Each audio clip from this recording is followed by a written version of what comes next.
આ શાશ્વત સંહિતાની અંદર એટલી તાકાત છે. આ 1.5 લાખ અક્ષર એ 1.5 લાખ મંત્ર છે.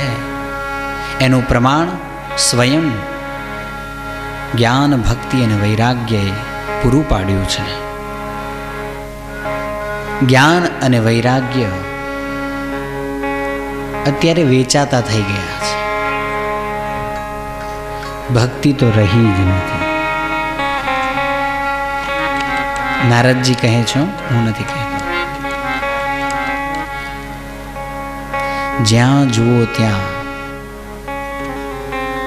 સમસ્ત, સમગ્ર અને સર્વત્ર.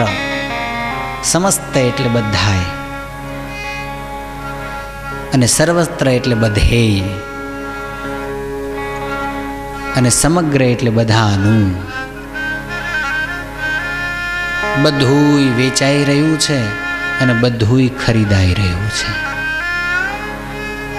એટલે જગતમાં એક મોટો ધંધો, બિઝનેસ ચાલી રહ્યો છે. અને એનું પ્રમાણ પૂરું પાડ્યું શુકદેવજી મહારાજે. દેવતાઓ પણ વિક્રયના ભાવથી, ખરીદી અને વેચાણના ભાવથી કથા મંડપની અંદર જો પ્રવેશ કરે તો આ કથા દેવતાઓને પણ મળતી નથી. આવી દુર્લભ કથા આજે નહીં તો ક્યારે કરશો?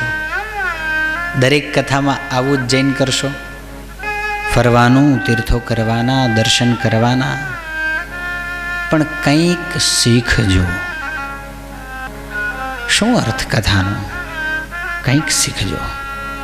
મેં કાલે વાત કરેલી કે આ કથા એક વખત સાંભળો એટલે તમારી ભક્તિ માર્ગમાં જે સ્થિતિ હોય એનાથી એક પદ તમને ઉપર લઈ જાય. અને એક પદનો સુધારો જો ઘરે જઈને ન દેખાય, કથા દરમિયાન ન દેખાય, તો કથા સંભળાય